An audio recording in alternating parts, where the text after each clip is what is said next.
Global investors meet உலக முதலீட்டாளர்கள் மாநாட்டில் கலந்துக்கிற ஒரு வாய்ப்பு கிடச்சிச்சு. குளோபல் இன்வெஸ்டர் மீட்டுன்னொன்று ரொம்ப பெரியவங்களா, பெரிய பெரிய சாதனை முடித்தவங்களா இருப்பாங்கன்னு பார்த்தா, அப்படியே இளம் தலைமுறை 10வது படிக்கிற ஹசானா, ஃபஸ்ட் இயர் படிக்கிற கீர்த்தனா, ஸ்வேதா, இவங்களெல்லாம் பார்த்தது ரொம்ப ஆச்சரியமாக இருந்துச்சு, மகிழ்ச்சியாக இருந்துச்சு. நீங்கள் இந்த ஃபோட்டோவில் ஹசானாவையும், எனக்கு இந்த பக்கத்தில் கீர்த்தனா, ஸ்வேதா எல்லாரையும் நீங்கள் பார்க்குறீங்க. இந்த இளம் தலைமுறை எப்படி ஒரு என்டர்ப்ரனராக இருக்குன்னு பார்க்குறது ரொம்ப ஆச்சரியமாக இருந்துச்சு. ஹசானா அவர்கள் ஒரு திருநெல்வேலியில் ஒரு சின்ன ஊர்லேருந்து வந்திருக்காங்க.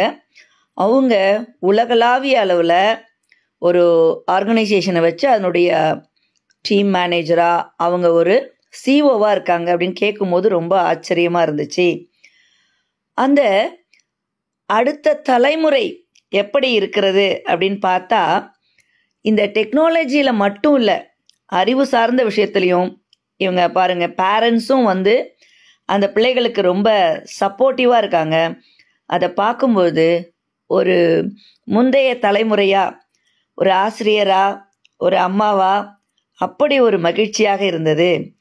அவங்க எல்லாமே சொல்லும் போது அவங்களுடைய கான்டாக்ட்ஸ் எல்லாம் பார்த்தா யுஎஸ்ஏ, ஆஸ்திரேலியா, சைனா எல்லா பிள்ளைகளையும் அவங்க வந்து மோட்டிவேட் பண்ணுறாங்க அப்படின்னு சொன்னாங்க.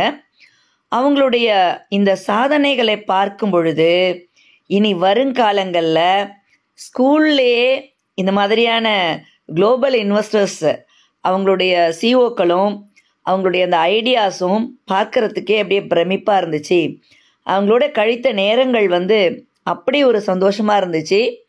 ஒரு 60 வயதில் 70 வயதில் தான் ஒரு நிறைவு பெற்ற ஒரு முதலீட்டராக இருக்கணும் அப்படிங்கிற அந்த எல்லா விதமான நாம்ஸையும் உடைச்சி சின்ன வயசுலேயே 10th படிக்கிற ஹசானா, ஃபஸ்ட் இயர் ஸ்டெல்லா மேரிஸில் படிக்கிற கீர்த்தனா, ஸ்வேதா, இவங்க எல்லாரும் ஒரு பெரிய கனவுகளோட அவங்களுடைய அந்த பேஸெல்லாம் பார்க்கும் பொழுது கேட்கும் பொழுது ரொம்ப ஆச்சரியமாக இருந்துச்சு.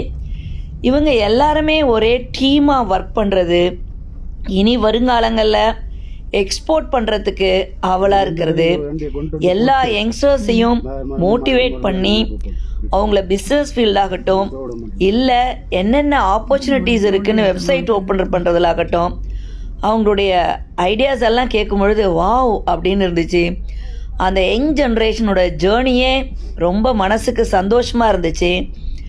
அவங்க இன்னும் வருங்காலங்களில் ஹசானா சொல்கிறாங்க நான் ஐஏஎஸ் ஆகணும்னு சொல்கிறாங்க, கீர்த்தனா சொல்கிறாங்க நான் ஃபாரினில் அப்ராடில் போய் பிஜி படிக்கணும்னு சொல்கிறாங்க.